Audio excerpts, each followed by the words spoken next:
Hi guys, welcome back. So, hot or not, round 2 review. Who was looking hot? Well, Japan, first in, historic win. Speed, skill, fitness and relentless excellence. That's what won it for them. They beat Ireland. It wasn't so much Ireland losing it. They got beaten by the better team.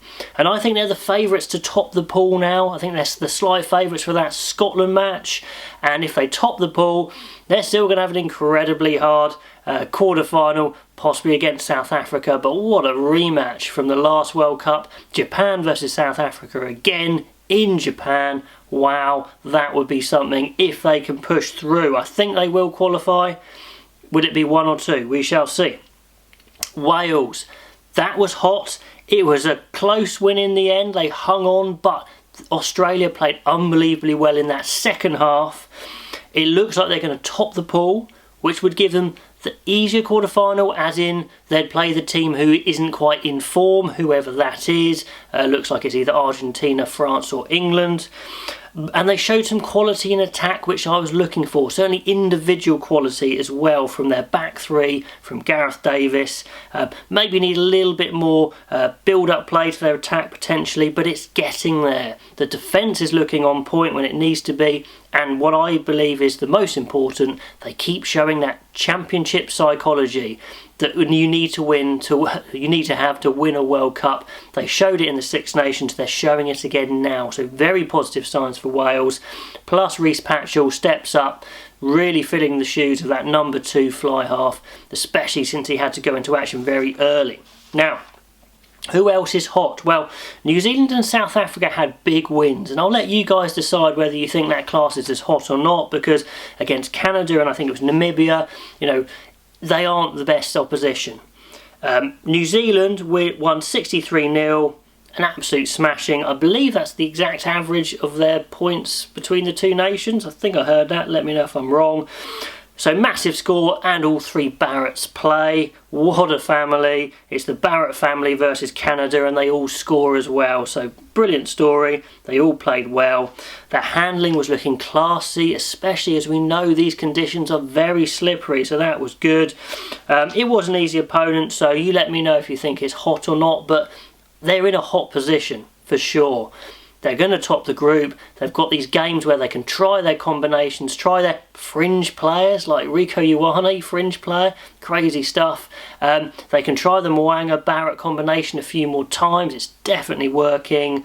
Barrett's an unbelievable 15. I'd like to have him at 10 as well, but you probably can't do that. He's so good in defence and attack and kicking and positioning. What a player Beauden Barrett is. And everyone's going to get a go. They're looking hot. I'm pretty sure they're going to win their quarter-final, and then they hit 2 huge games, potentially semi-final. It's looking good, but we shall see. South Africa again, massive win. Looking good there for sure. Obviously they lost their first game, which is a bit of a hurdle to get over. Psychologically, historically, obviously, no one's won with losing a match, but who knows. They're still looking good for the quarterfinals. It's going to be set up quite nicely. I definitely expect them to get through to a semi, but loads of stuff can change, of course. So, who was not looking good? Who was not hot? Well, Australia, it's a big loss. It's a big blow psychologically, and they will face the stronger opponent who come through. So hopefully, as an England fan, I hope it's England that win their group. England-Australia is a frightening prospect. What a great game that'll be. But Australia's second half was very good, but you can't play like that in the first half. They got completely dominated. That could cost them if they do go out in the quarters. That could have cost them. And a question for you guys, is Checker coming across as a bit moany, blaming other people apart from themselves? I don't know if he gets a bit too emotional and then loses perspective, but I don't know. So they can come back with this. I still think they're going to qualify for the quarters quite comfortably, but certainly a bit of a psychological blow, so they're going in the not column. Also in the not column, we have Ireland.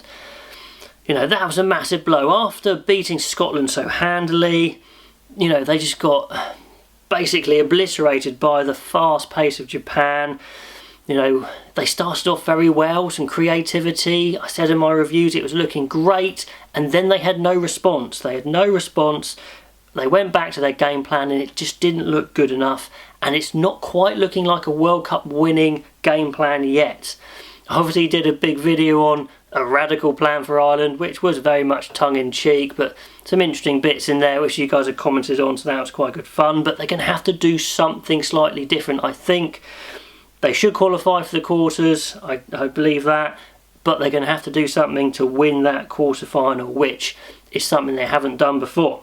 Anyway, World Rugby, by the way, did admit there were mistakes against Ireland in that game, which just rubs it in a bit more. So they need to bounce back for sure and then line up a big quarter-final performance. The other team I am putting in not is Samoa.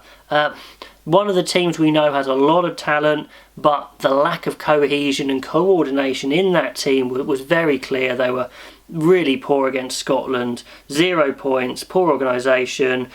We know there's lots of mitigating circumstances. It's very tough when, you know, you've got hardly any funding, they haven't been together previously for a long time, this is their only chance together, etc, etc. But, you know, they would have wanted more. You know, they want a big performance. Let's see if they can get one out there before the end. Okay, looking on to Lukewarm, wherever it is. Here we go. Lukewarm teams.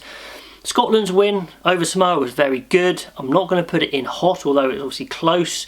But they did what they had to do. I liked it. They didn't go all out again, playing there, flinging the ball around everywhere. They were controlled, they got back on the horse, and they did show a bit of a plan B there. Albeit it was against an opposition playing very poorly, but they practiced essentially playing more pragmatic. Is it going to be good enough to beat Japan? Who knows? You know, it tees up that game very nicely, but it was a good way of bouncing back for sure.